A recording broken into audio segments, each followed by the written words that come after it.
여러분, 20세기 말에 우리 인류의 인간이 갖게 된 그런 정보와 지식이 다른 때보다 훨씬 많아졌습니다. 엄청나게 많아졌어요.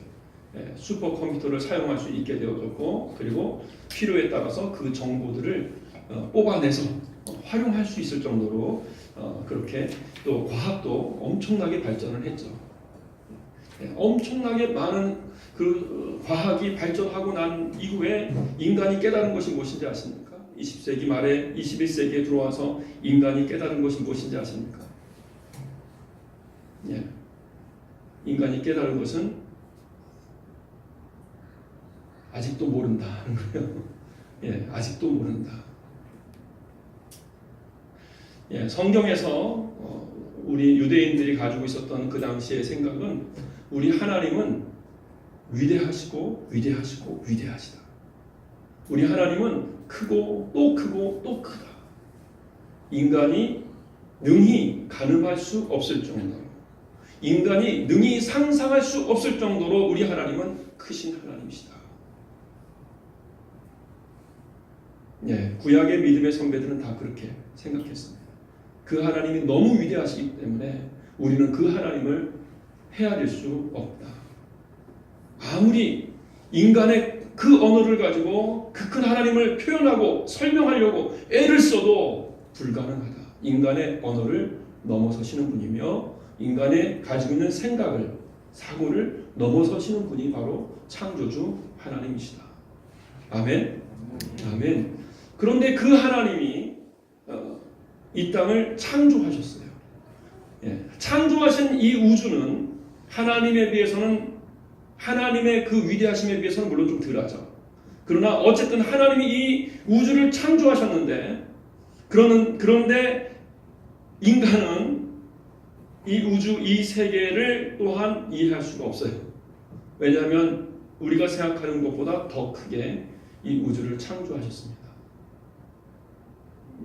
이 우주가 곧 하나님인 것은 아니에요. 하나님은 이 온 우주를 창조하셨습니다. 그런데 이 우주 또한 인간이 능히 헤아릴 수 없게 그렇게 창조하셨죠. 그래서 우리는 이 세상의 이 우주의 그 크기와 이 우주의 그 원리와 또한 이 큰 우주뿐만 아니라 이 아주 세밀한 세계, 미시 세계에서 벌어지는 그 복잡한 일들을 다 헤아려 알 수가 없습니다. 그것이 바로 20세기 말에 깨달은 것입니다. 인간의 과학이 그렇게 이전보다 뛰어나게 많은 정보를 알게 됐고 그 정보를 활용할 수 있게 되었음에도 불구하고 과학이 발전하면 발전할수록 알 수 있는 것은 무엇이냐? 인간이 발견해낸 그 과학적인 요소들은 그저 이 온 우주의 일부분에 지나지 않는다. 이 온 우주는 우리 인간이 생각했던 것보다 훨씬 더 복잡하다. 인간이 만질 수 없고 알 수 없고 이해할 수 없는 물질들이 어마어마하게 많아요. 이 우주에는. 여러분이 느낄 수 없어요. 지금 이 순간에 있어도 여러분은 알 수가 없는 물질들이 있어요. 감지할 수가 없어요. 또한 인간이 지금 살아가고 있는 이런 차원이 아니라 또 다른 개념의 차원들이 연거퍼서 지금 펼쳐지고 있는데 인간은 몰라요. 훨씬 더 복잡한 세계가 미시 세계 안에서 벌어지고 있고 그 원리 안에서 되어지고 있는데 그 세계를 또한 알 수가 없어요. 아무리 현미경을 갖다 대도 알 수가 없어요. 결국 과학이 깨달은 건 그거예요. 알 수 없다. 우리가 발견하고 아는 것은 그저 일부분일 뿐이고, 그러므로 이제 과학은 파라다이스를 만드는 것이 아니라 이 온 우주를 파악하기 위해서 원리를 알아내기 위한 과학이 아니라 이제 21세기에 들어오는 과학은 뭐예요? 어떻게 하면 인간들이 그 과학을 잘 활용할까에 대한 초점으로 바뀌는 거예요. 전 세계를 어차피 파악해낼 수 없다는 것이죠. 우리 하나님은 그렇게 크신 하나님이십니다. 하나님은 살아계십니다. 그 하나님은 과학으로 능히 파악해낼 수 없는 그런 하나님이십니다. 구약의 신앙의 하나님은 바로 그런 하나님이에요. 구약의 시대에 생각하는 세계는 바로 그런 세계입니다. 인간은 파악할 수 없다. 그러므로 예수님께서 말씀하신 것처럼 안다라고 말하는 사람은 거짓말하는 거예요. 교만한 겁니다. 예. 여러분이 무언가 안다, 나는 안다. 예. 여러분의 인생을 안다. 어떤 사람을 안다. 예. 사회의 조직을 안다. 내가 흐름을 안다. 다 거짓말입니다. 알 수 있는 사람은 아무도 없습니다. 교만한 것입니다. 그것은 죄입니다. 모른다라고 생각해야 돼요. 모른다. 그저 하나님이 보여주신 만큼 하나하나씩 잡고 나아갈 뿐이다. 모른다. 그러면 일단 아는 거예요. 뭘 알아요? 모른다는 사실을. 예. 모른다는 사실을 알 때 일단 하나님의 음성을 들을 수 있는 자격이 생겨요. 예. 그러면 이제 하나씩 온 세계는 모를 수 있어요. 온 세계는 다 몰라요. 그러나 오늘 내가 어떻게 살아야 되는지, 오늘 내가 어떻게 공부하고, 내가 어떻게 잠을 깨고, 어떻게 내가 기도를 하고 해야 되는지를 조금씩 알아가게 되는 겁니다. 그것이 바로 신앙인의 삶입니다. 아멘. 아멘. 예, 여기까지는 믿음이 없는 사람도 알 수 있어요. 많은 사람들이 수련을 쌓으면서 여기까지는 어느 정도는 알 수 있어요. 그러나 그 다음이 중요해요. 그 다음이. 예. 그 다음이 중요해요. 인간이 상상할 수 없는 그 존재. 예. 그 존재가 나를 사랑하신다는 거예요. 예. 이 온 우주에 나는 먼지보다도 못해요. 먼지 같은 존재니까 없는 존재나 마찬가지예요. 그런데 하나님이 나를 지목하셨다는 거예요. 나를 사랑하신다고. 사랑하시기 위해서. 당신의 모양과 당신의 형상으로 나를 창조하시고 나를 지목하시고 나를 인도하신다는 거죠. 이게 신앙입니다. 그것을 아는 거예요. 예. 그러므로 이 세상에서 살아가는 신앙은 형이상학적인 삶에서 사는 것이 아니고 어떤 원리의 체계 안에서 살아가는 것이 아니에요. 예. 뭔가 깨달음을 얻어서 살아가야 되는 것이 아닙니다. 깨달음 다음에 그 이상의 것이 있어요. 그 이상의 것은 무엇이냐? 하나님과 우리의 관계입니다. 사랑의 관계. 예. 온 천하 만물을 창조하신 그 위대하신 하나님이 바로 나에게 관심이 있고 나를 사랑하시고 나를 인도하신다. 이게 복음이에요. 구약의 복음이에요. 그 하나님과 함께 살아가고 그 하나님을 놓치지 않고 길을 가는 것. 이것이 신앙입니다. 아멘. 네. 스데반은 지금 그 얘기를 하고 있는 겁니다. 바로 그 하나님이 아브라함을 불렀고 아브라함은 거기에 반응을 했다는 거예요. 그 위대하신 상상할 수 없는 그 하나님이 아브라함을 불렀을 때 아브라함은 거기에 반응해서 자신의 인생을 들여서 그 길을 가기 시작했다는 거죠. 그게 믿음이에요. 그 우리의 인생입니다. 그 하나님이 여러분을 부르시고 그 하나님 여러분과 말씀하십니다. 여러분 기도할 때 하나님이 여러분께 말씀하십니다. 그 하나님 붙들고 길을 가는 거예요. 그것이 신앙생활입니다. 예. 아멘. 아브라함이 바로 그렇게 신앙생활을 했다는 것입니다. 네. 그래서 아브라함이 바단 아람 메소포타미아에서 갈대아에서 하나님의 음성을 듣고 길을 떠나는데 노년에 자기 아버지 데라를 모시고 하란까지 가잖아요. 하란에서 더 이상 못 움직이는 거예요. 아버지 데라가 나이가 너무 많으셔가지고 아버지 데라가 돌아가실 때까지 기다리면서 터전을 잡았는데 하란에서 터전을 너무 잘 잡았어. 떠나고 싶지 않을 정도로 잘 잡았어요. 네? 거기서. 그런데 하나님을 뜻대로 온전한 믿음의 삶을 살려고 하니까 또 떠나야 되겠는 거죠. 하나님이 떠나라고 말씀하시죠. 그래서 갈 바를 알지 못하고 그 황량한 땅을 향해서 또 떠나는 것입니다. 아브라함의 믿음이죠. 아브라함의 인생은 다른 것이 아닙니다. 하나님과 함께 동행하기 위해서 살아가는 삶. 하나님께 순종하기 위해서 살아가는 삶입니다. 우리는 일을 합니다. 우리는 주님과 함께 동행하며 일을 하고 또 살고 또 여러 가지 것들을 하는데 왜 일을 합니까? 순종하기 위해서. 순종이 목적입니다. 아브라함은 더 순종하고 싶어서 길을 떠나는 거죠. 네. 결과는 몰라요. 결과는 하나님의 것입니다. 그렇게 해서 길을 떠나고 그래서 가나안 땅에 이르게 됐어요. 자, 가나안 땅에 이르게 됐는데 예, 하나님께서 아브라함에게 너가 길을 떠나면 너의 자녀를 정말 많게, 너가 복의 근원, 모든 인류의 복의 근원이 되게 해주겠다 말씀하셨고, 아브라함은 그것을 믿었고, 그 전지전능하신 하나님이 나를 사랑하신다는 것, 나를 지목하셨다는 것을 알았고, 그래서 그 하나님의 뜻대로 순종해서 길을 떠났는데, 지금 가나안 땅에 왔잖아요. 황량한 가나안 땅에 왔는데, 예? 그리고 이제 아브라함이 나이가 많아서, 아브라함과 사라가 나이가 많아서 더 이상 자녀를 낳을 수 없는 그런 몸이 됐어요. 본인이 알아요, 그거를. 아브라함도 알고 사라도 알고. 네. 그랬는데 하나님께서 말씀하시는 거예요. 너의 자녀를 많게 하겠다. 자녀가 없는데, 예. 그의 몸은 이미 자녀를 낳을 수 없는 그런 상태가 됐는데, 너의 자녀를 많게 하겠다. 예.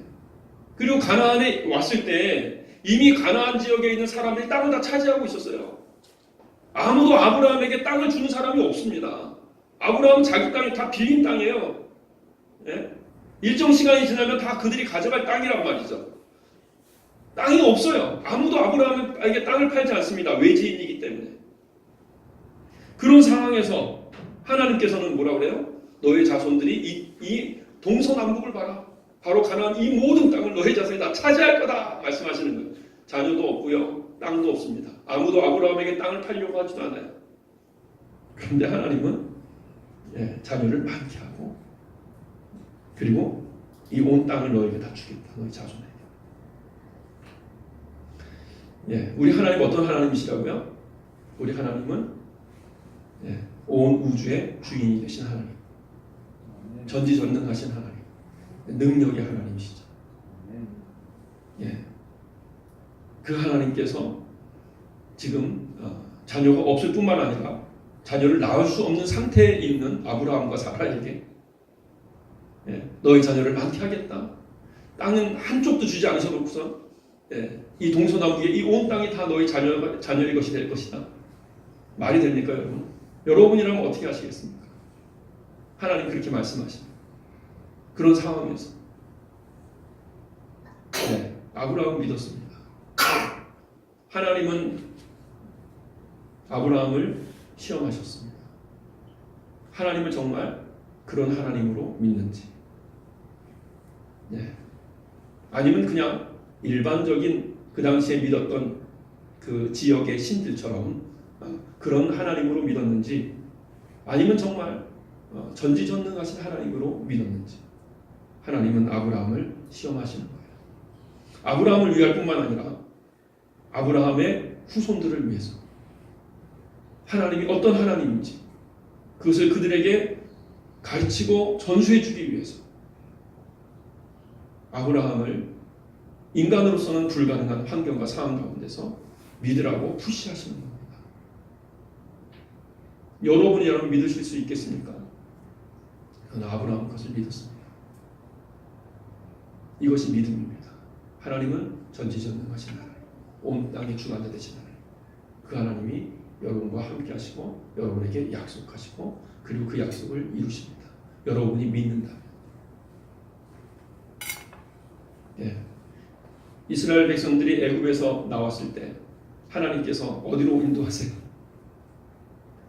바닷가 앞으로 인도하시는 거예요. 뒤에는 애굽 군대가 쫓아오고, 왜 하필 바닷가 앞으로 인도하십니까? 이스라엘 백성들을 저주하시기 위해서, 그리고 그들의 믿음을, 특히 모세의 믿음을 시험하시잖아요. 하나님을 어떤 하나님으로 믿는지.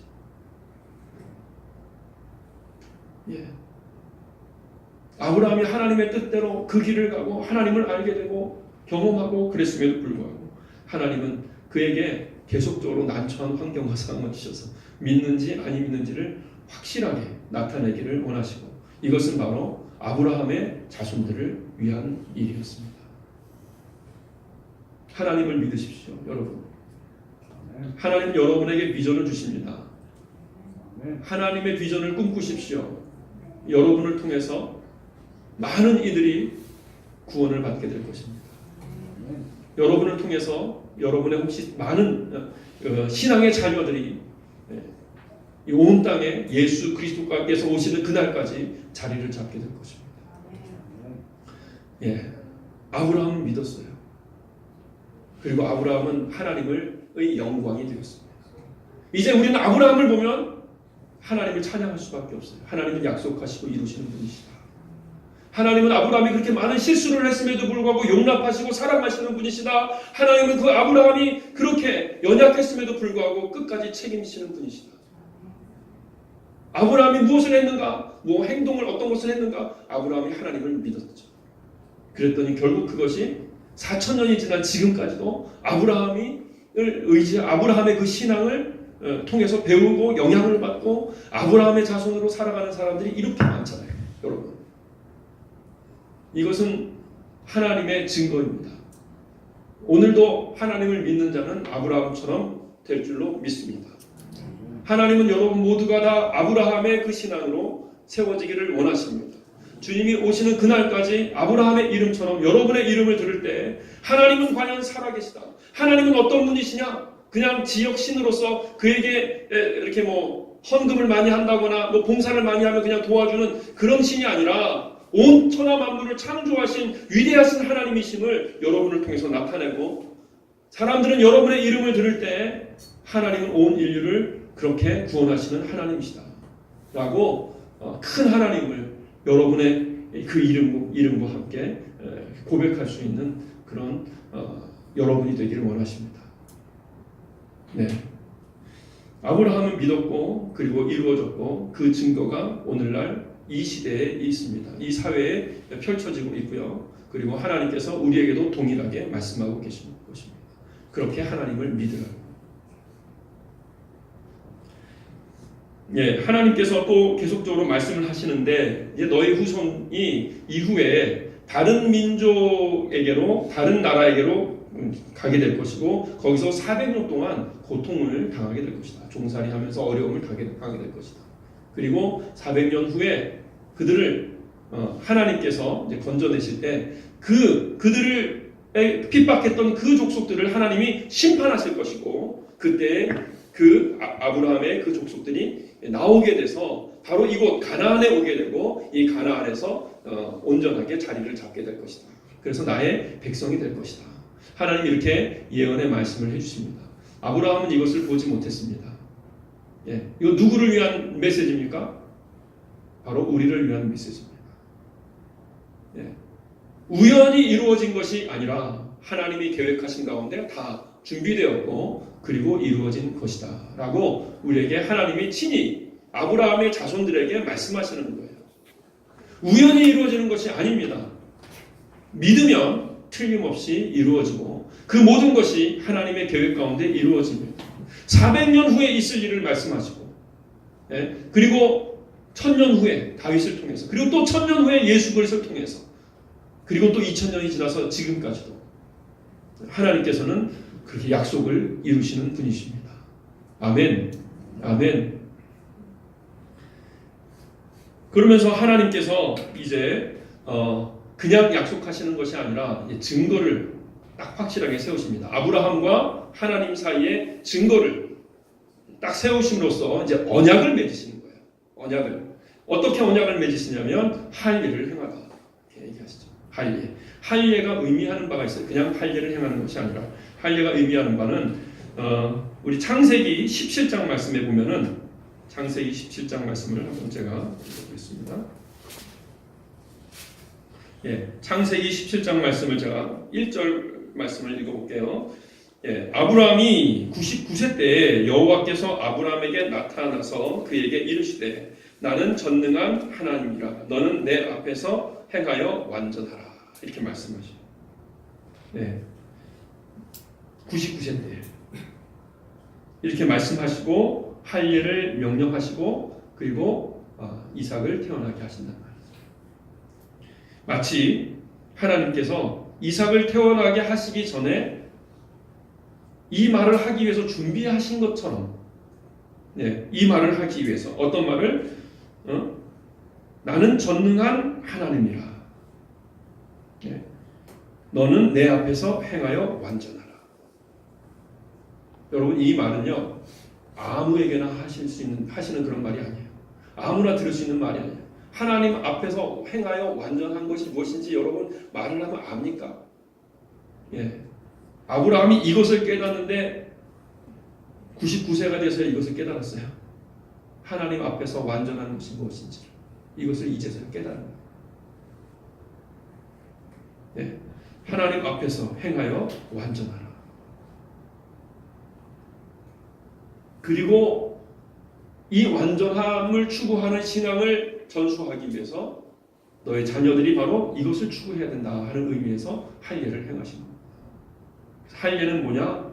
바로 우리가 하나님의 백성이라는 표고, 또 할례는 무엇이냐? 하나님 앞에서 완전한 자, 하나님 앞에서 거룩한 자가 되려고 하는, 나는 하나님 앞에서 거룩한 자가 되기 위해서 추구하는 자다. 즉 다시 말해서 하나님 앞에서 비밀이 없는 자다라는 거예요. 하나님 앞에서 비밀이 없는 남자가 아버지로서 혹은 지도자로서 다스리는 그 공동체, 하나님 앞에 비밀이 없는 사람. 예, 이것이 할례입니다. 하나님 앞에 그 몸을 드렸을 뿐만 아니라 그의 모든 자녀들, 그의 후손들까지 하나님 앞에 드린 사람, 이런 의미도 있고요. 이것이 할례예요.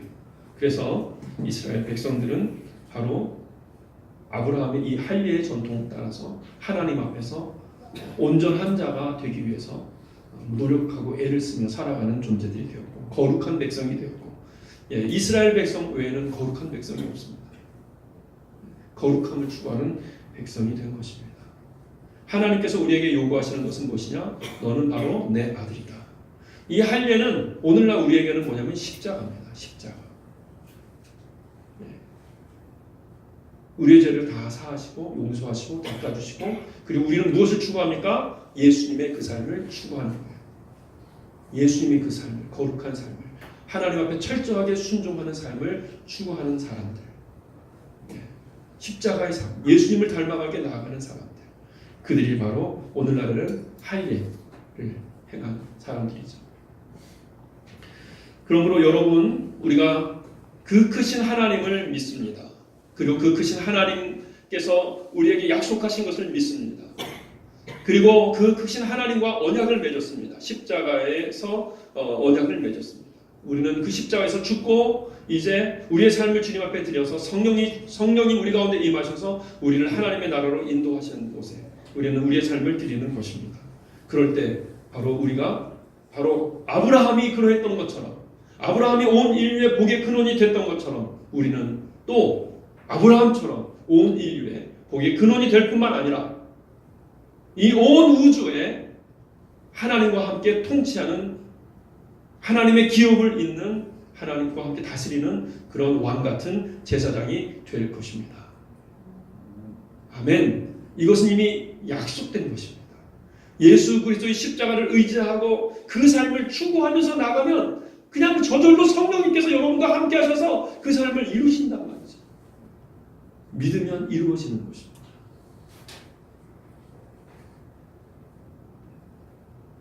그 믿음 가운데서 살아가는 여러분과 저를 간절히 바라고요. 예, 아브라함이 그러했던 것처럼 우리가 중간에 실수하고 실패하고 넘어질 때가 왜 없겠습니까? 그러나 우리가 끝까지 믿으며 나아갈 때 틀림없이 이 일들이 이루어지게 되어 있습니다. 아멘. 예, 예수 그리스도께서 오시는 그날까지 여러분은 복의 근원으로서 그 역할을 감당하게 될 것입니다. 여러분의 삶이, 예, 또 우리의 이 가정이, 우리의 이 교회가 주님께서 21세기 그리고 그 이후에 이 땅 가운데 벌어지는 더 혼돈스럽고 더 혼란스러운 모든 상황에서 구원의 방주의 역할, 예, 온전한 진리의 그 복음을 증거하며 전하며 빛과 소금의 역할을 감당하는 자들로 여러분의 가정을, 이 교회를 사용하실 것입니다. 아멘. 아멘. 그러므로 여러분, 우리가 해야 할 것은 무엇이냐? 매일 십자가 앞에 나아가며, 예, 바로 아브라함이 그러했던 것처럼 우리의 이 마음을, 우리의 심령을 성령으로 항상 가득 채워요. 하나님의 영으로 채워요. 그리고 하나님의 영과 함께 하나님의 영의 이끌림 받아서 살아가는 삶을 살아야 하는 것입니다. 하나님과 동행하는 삶을 살아가는 여러분과 제대 간절히 바랍니다. 아멘. 예, 그래서 21세기 하나님의 사람들의 특징은 무엇이냐? 기도하는 사람들. 지금 제가 이렇게 아무리 열심히 얘기해도 여러분 다 잊어버립니다. 예, 실제로 지금 말씀드린 이 진리 안에 살아가는 방법은 무엇이냐? 매일 기도하며 바로 이 현실 가운데 사는 거예요. 하나님이 얼마나 위대하신 분인가. 그 하나님이 바로 나를 사랑하시고 오늘 나를 인도하시고 오늘 나를 지키시고 그 하나님이 인도하시는 대로 우리는 예수 그리스도를 본받아서 또 살아가려고 우리의 삶을 드리고 또 회개하고 또 갈망하고 나아가는 거예요. 예. 그래서 하나님의 성령 가운데 사로잡혀서 바로 이 믿음의 삶을 아브라함처럼 살아가고 또 승리하는 여러분과 제가 될 줄로 믿습니다. 다 같이 주님 앞에 우리 기도하시겠습니다.